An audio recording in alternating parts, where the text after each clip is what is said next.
Hey,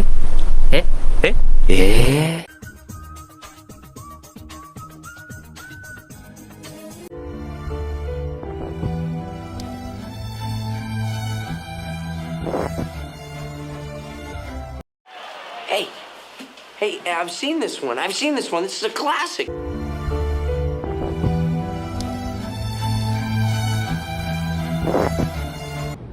so intro வச்சே நீங்கள் கண்டுபிடிச்சிருப்பீங்க என்ன வீடியோ அப்படின்னு சொல்லிட்டு.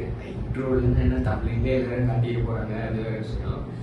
ஸோ இன்றைக்கி நம்ம யாரை பற்றி பார்க்க போகிறோம்னா, நம்ம மதுரை வீரர் திவாகரை பற்றி தான் பார்க்க போகிறோம். திவாகர்னு சொல்கிறத விட அவருக்கு பிடிச்ச பேர் ஒன்று இருக்கு, அதுதான் வாட்டர்மெலன் ஸ்டார் அவர் பேர். ஆனால் எனக்கு வந்து வாட்டர்மெலன் ஸ்டார்லாம் எனக்கு வந்து அவ்வளோ சாட்டிஸ்ஃபேக்ஷன் இல்லைப்பா. நம்ம கானாவின் ஒத்து வச்ச பேர் தான் எனக்கு சாட்டிஸ்ஃபேக்ஷனாக இருக்குது. டெர்பி ஸ்டார் அதுதான் பர்ஃபெக்டாக இருக்குது அவருக்கு. ஸோ அந்த டெர்பிஸை பற்றி தான் நம்ம இன்றைக்கி பார்க்க போகிறோம். ஆல்ரெடி அவர் வண்டவாளம் தண்டவாளம் எல்லாமே பார்த்துருப்பீங்க. ஸோ இப்போ ஏன்டா நீ போடுற அப்படின்னு கேட்டிங்கன்னா கண்டென்ட் இல்லை. ஸோ பிடிச்சிருந்தா லைக் பண்ணிக்கோங்க, சப்ஸ்கிரைப் பண்ணிக்கோங்க. வாங்க டெர்பிஸை படம் தருவேன். ஸோ 2018 வந்து பார்த்தீங்கன்னா ஒரு விடோ வந்து கல்யாணம் பண்ணியிருக்காரு. அந்த விடோவுக்கு ஆல்ரெடி 2 பசங்க இருந்திருக்காங்க. தலைவன் என்ன பண்ணியிருக்காரு, அந்த பசங்க போயிட்டு ஏதோ ஒரு ஹாஸ்டல் சம்திங் அந்த மாதிரி இடத்துல போயிட்டு சேர்த்துட்டாரு போல. சேர்த்துட்டு தலைவன் வாழ்க்கையை வாழ்ந்துட்டு போயிட்டு அவங்களையும் டிவைஸ் பண்ணுறாரு. இப்போ வந்து தலைவன் சிங்கிளாக இருக்கேன் அப்படின்னு சொல்லிட்டு சுற்றுறாரு. சிங்கிளாக இருக்கேன்னு சொல்லிட்டு சுற்றுனா கூட பரவாயில்ல. அவர் என்ன சொல்றாரு, எனக்கு வந்து நான் கல்யாணமே ஆகலை, நான் வந்து அன்மேரிடு தான், இப்போ வரைக்கும் எனக்கு கல்யாணமே ஆகலை அப்படின்னு சொல்லிட்டு சுற்றுறாரு. லைட்டாக பிக் பாஸ்ல திவ்யாக்கெல்லாம் ரூட் விட்டாரு. பட் திவ்யா வந்து மனைகிற மாதிரி தெரியல தலைவன். ஆனால் இப்போ வரையும் திவ்யான்னு தான் சுற்றிட்டு இருக்காரு. அடுத்து வந்து பார்த்தீங்கன்னா தலைவன் ஒரு சம்பவத்தை பண்ணாரு பிக் பாஸ்ல. எல்லாரும் பார்த்துருப்பீங்க, ரீல்ஸ் எல்லாம் நிறைய வந்திருக்கும். பிக் பாஸ்லயே ஓட விட்டது யாருன்னா திவாகர் மட்டும்தான். அவர் ஏதோ போயிட்டு கேமரா முன்னாடி ஏதோ பேசியிருப்பாரு போல. இந்த மாதிரி கானா வினாத்து நைட்டு ஏதோ பண்றாரு, தப்பாக்குதுண்ணா, தூங்க விடாம பண்றாரு அப்படின்னு சொல்லிட்டு ஏதோ சொல்லியிருப்பாரு. பிக் பாஸே வந்து கேமரா வந்து இந்த சைடு போகும், அடுத்து இந்த சைடு போகும், எல்லா இடத்துலையும் போயிட்டு ஹலோ சார் எக்ஸ்கியூஸ் மீ என்னை பார்க்குறீங்களா அப்படின்லாம் கேட்டுக்கிட்டு இருப்பாரு அவரு. அது ஒரு ஃபன்னாக இருக்கும். ஆனால் வந்து ஒரு இன்டர்வியூவில் என்ன சொல்லியிருக்காருன்னா, என்னை வச்சு ஒரு லோ பட்ஜெட் ஃபிலிம் எடுத்தாலுமே அது நல்ல கலெக்ஷன் வரும் அப்படின்னு சொல்லியிருக்காரு. அவர் எப்படி சொல்லியிருக்காருன்னா, என்னை வச்சு ஒரு 50 lakhs உள்ள ஒரு லோ பட்ஜெட் ஃபிலிம் அப்படி எடுத்தா 10 லட்சம் டிக்கெட் போகும் அப்படின்னு சொல்லியிருக்காரு. எந்த படம் நடிக்கிறோன்றது முக்கியம் இல்லை, யார் படத்துல நடிக்கிறா அப்படின்றதுதான் முக்கியம் அப்படின்னு சொல்லியிருக்காரு. அவர் படத்துல நடிச்சா கொஞ்சம் நம்ம வாய்ஸ் கொஞ்சம் பார்த்து செஞ்சு விட்டு போங்க.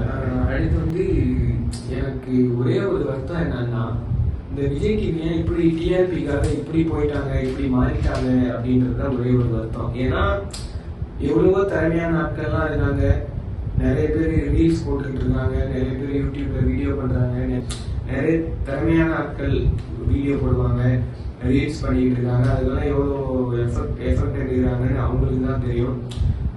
இப்போ பார்த்தீங்கன்னா மேக்கிங் வீடியோலாம் நிறைய பேர் போடுவாங்க. எஸ்பெஷலி எனக்கு பிடிச்சது பார்த்தீங்கன்னா மல்லேஷ் கண்ணன் அவங்க வீடியோலாம் மேக்கிங் வீடியோலாம் போடுவாங்க. அது வந்து எவ்வளோ அந்த ஒரு 1 minute ரீல்ஸ்க்காக எவ்வளோ பெரிய ப்ராசஸ் அது அந்த வீடியோ எடுக்கிறது.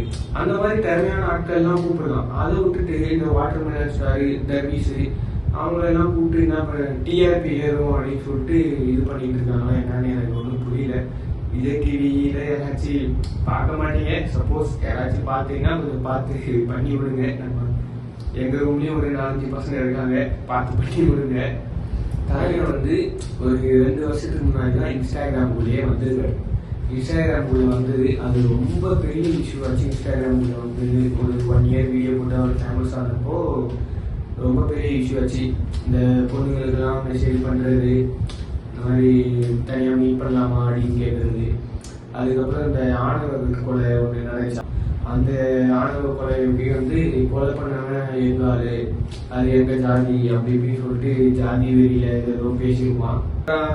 அந்த மாதிரிலாம் எடுக்கிறது வந்து எனக்கு தெரிஞ்சு தப்பு. உங்கள் கருத்து என்னதில்லை, ஆனால் எனக்கு தெரிஞ்ச வரையும் அந்த மாதிரி இருக்கிறதுலாம் தப்பு தான். அந்த மாதிரி ஆளுங்களெல்லாம் கூப்பிட்டு இந்த விஜய் டிவியில் வந்து வாய்ப்பு தருது, அது அவ்வளோ நல்லா இல்லை. ஸோ அடுத்து வந்து இந்த அதான் எங்கேயோ பேசிட்டு எங்கேயோ போயிட்ட பாருங்க. 2 வருஷத்துக்கு முன்னாடி தான் இன்ஸ்டாகிராம்ல வந்து இந்த மாதிரிலாம் கான்ட்ரவர்சிலாம் வச்சு தலைவன் இன்ஸ்டாகிராம் வெளியே இப்போ தூங்கிட்டானுங்க. எல்லாம் ஹேக் பண்ணானுங்களா இல்லை ரிப்போர்ட்டர்ஸ் தூக்கினானுங்களான்னு எதுவுமே தெரியல. இன்னும் தலைவன் வந்து இப்படி தூக்கிட்டானுங்க. ஸோ அடுத்து வந்து நிறைய இன்டர்வியூவில் வந்து நடுவில் வந்து என்ன பண்ணலாம், நம்ம ஃபேமஸ் ஆகிடலாம் அப்படின்னு சொல்லிட்டு என்ன பண்ணுறாரு, நிறைய இன்டர்வியூஸில் வந்து யூஸ்டாக போகிறாரு.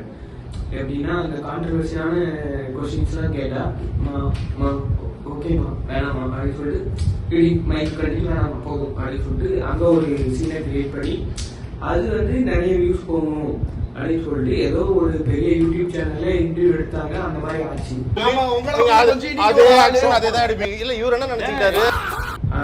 அடுத்த இன்டர்வியூ போறோம் அப்படின்னா ஒழுங்கா பண்ணணும் அப்படின்னு எல்லாம் போகும். ஆனா தலைவர் என்ன பண்றாரு, இப்படியே ப்ரிப்பேர் பண்ணி போவாருன்னு நினைக்கிறேன்.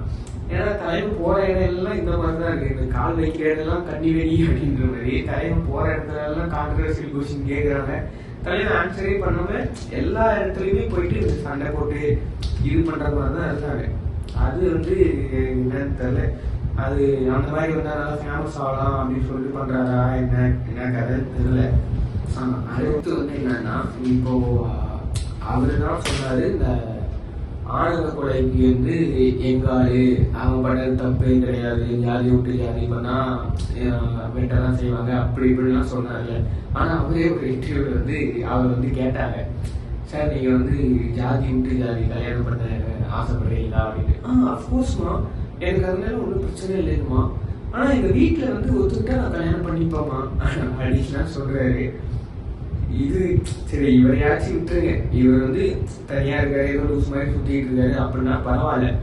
இவரை பார்த்துட்டு நிறைய பேர் சரி நம்ம இந்த மாதிரி யூஸ் தனமா பண்ணா நம்ம வந்து வீடியோ ரீச் ஆகும், நம்மளே இந்த மாதிரி ஆக்கிடுவாங்க, தமிழ்நாட்டு மக்கள் இந்த மாதிரி நம்மளையும் ரீச் பண்ணிடுவாங்க அப்படின்னு சொல்லிட்டு எவனோ கிளம்புறான்.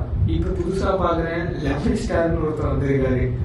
என்ன யாரா நீங்க எல்லாம் லெமன் ஸ்டார்னு ஒருத்தர் வந்துட்டு, வணக்கம் தமிழக மக்களே, நான் உங்கள் நடிப்பு Kirukkan doctor D lemon star அப்படிலாம் ஏதோ சொல்றானுங்க. எனக்கு அது ஒழுங்கா கூட சொல்ல வரல எனக்கு.